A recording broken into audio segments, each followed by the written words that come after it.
We have a 2000 Volkswagen Beetle. It's got the 1.8 turbo in it. Bought it as a basket case. Had a lady take the car to a mechanic who wasn't familiar with Volkswagens. Got it down to this point and gave up. So let's see what we come up with. It was an overheating issue. So I've cleaned the deck. Looks pretty good. Getting ready to put the head gasket on. Clean the head up a little bit. Get ready to put that on. So we'll see if the investment was worth it or not. Alright, got the head situated back on there. Getting ready to torque it down. Got the new gasket, new head bolts. Here's the sequence for the bolts. Got them greased up and ready to go. Alright, we're all buttoned down. We're starting to take some items off. The belt tensioner for the serpentine, alternator belt, air conditioning belt.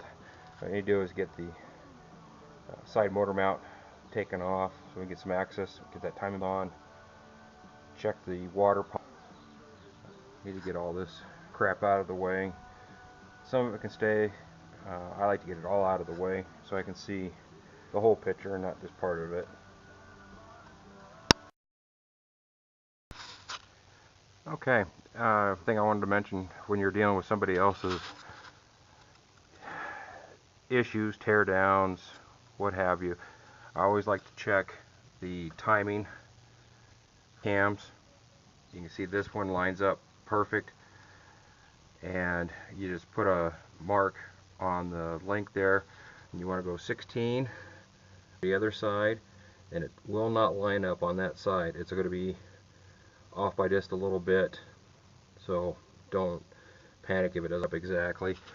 And this one, these motors, you want to index it off of your intake cam, because that's the one that actually has the cam sensor on it. So this is the one you want to start with to make sure that it is timed perfect. And like I say, your exhaust side is going to be off by just a little bit, but 16 links, so you count the circles, 1, 2, 3, all the way to 16.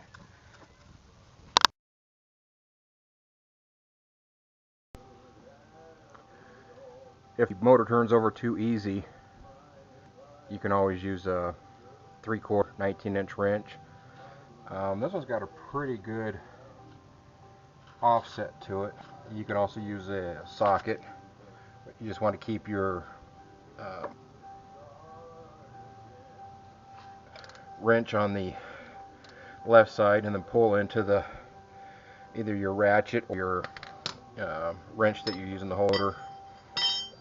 If they're stubborn, you can put a little bit of heat on them, because from the factory there's Loctite on the threads.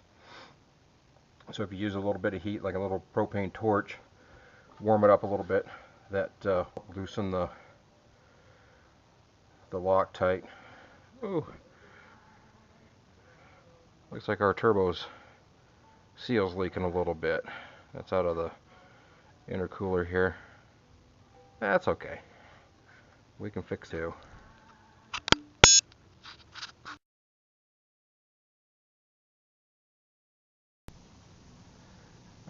Put some frame on the timing marks. You can see I need to adjust a little bit. What I want to do is get it on top dead center up here, and then the pulleys, the dam is already loose, so I'm just going to slide it off, and then I'm going to mark the cog on the crank hub. I'll show you that in just a second. Okay, after you take your 5 bolts, the 10mm heads that hold the little tin pieces on around the crank and the timing belt cover, making sure we don't move the crank at all. I will put a couple of timing marks of my own for a quick reference.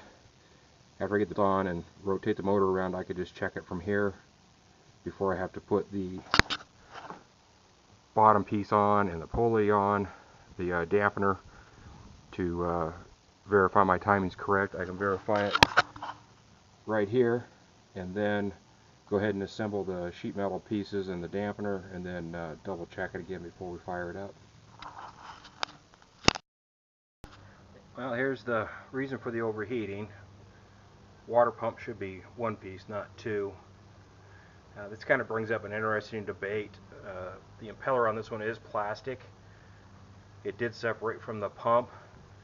Usually, well, not usually, what I found in the springtime is people have let their coolant ratio get off and they put more water in than coolant. It freezes up. They hit the key while there's ice in the system. That plastic impeller just shears off. Now, if that were a metal impeller, it would probably lock the water pump up, and in turn shearing the teeth off the timing belt, wiping out valves. So I don't know. In a perfect world, nothing goes wrong, but I would rather have a water pump timing belt job than a timing belt valve job. So hang in there. Okay, we got our line back up using the timing marks that I made on the bottom there. The top is set. This one had the wrong tensioner and dampener in it. I went ahead and used a good used one that I had. I had this style.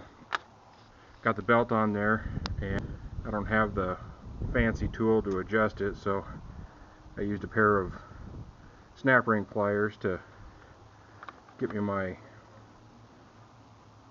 leverage to set the tension on it. And next is to put that big beast in. Remember, you gotta do that before you put any of the sheet metal pieces back on the bottom, or there's not enough clearance for it. So snake this up in the body where it belongs. Start it by finger tight on a couple of the bolts, or one of them, just to get it out of your way, and then you can go ahead and do all the lower sheet metal pieces on there.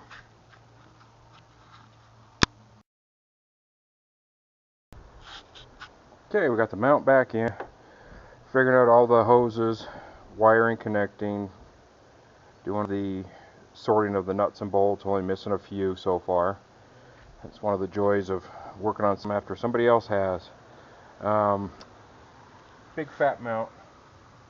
On this beetle, it went in from the top.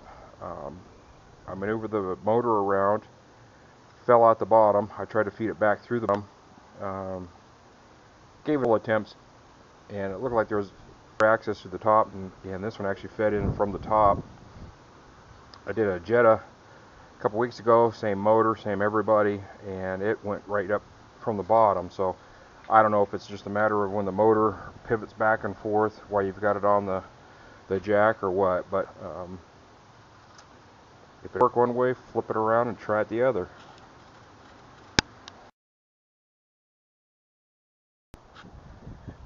As a side note, muggles, taking all this crap apart, obviously had never worked on one of these before.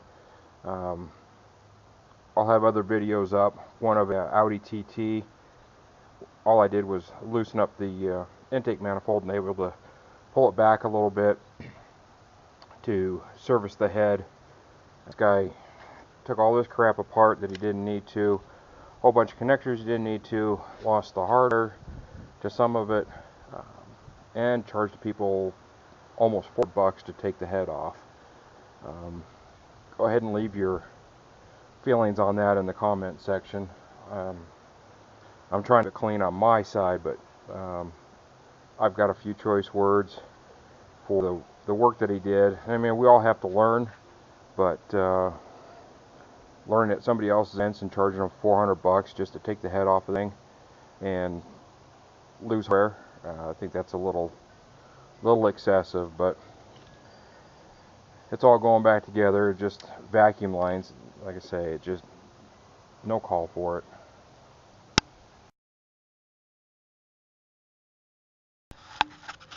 Okay, we got the bottom bolt here tightened up. The one right up the front one. I've got it started finger tight, so everything lines up. I tighten this one down. Now I'll go ahead and put the bottom sheet metal cover tins on. I went ahead and freshened up the paint mark on that one to make it a little bit easier to see once it's all back together, to triple check everything. This one you have to go, after you get this bottom bolt on and these 10 pieces on the bottom, get them all down, then I can jack the motor up past the neutral where it normally sits, to past neutral. Then I have access to top bolts to get those tight.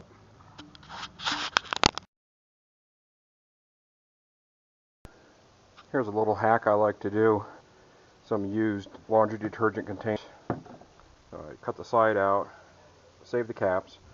I'm going to actually use one to drain about a quart of oil out of the motor to make sure no water in it or any contaminants in the bottom. I'm going to use the other one to drain a little bit of the coolant out, make sure that looks halfway decent.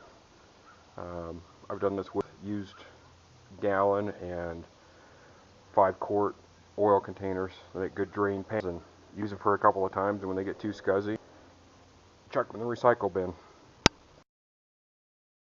Alright, here we go. Start. Oh.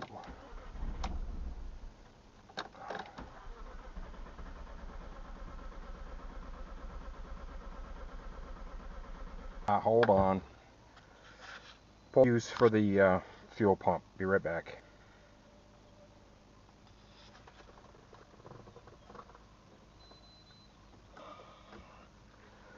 Alright.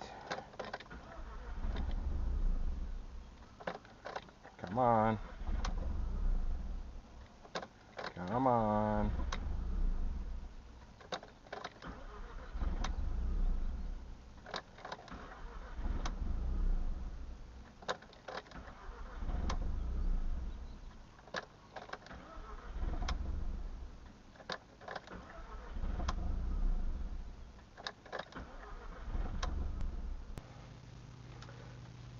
Okay.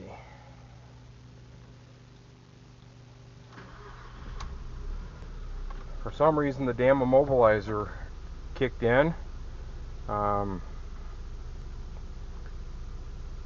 Sat with the key in the ignition, listening to the radio, drinking a beer, and just for fun before I went home I turned the key and the immobilizer light went out.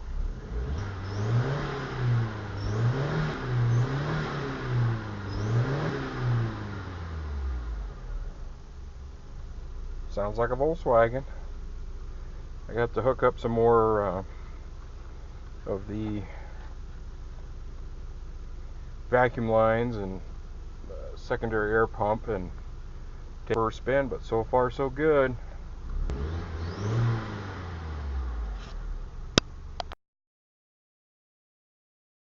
Old now, so if I'd have spent $200 to $400 for a timing kit, that wouldn't have changed the age of the car. It's good on miles with only 124, but when somebody buys this car, they're buying a 19-year-old car. There's kind of only so much to be expected.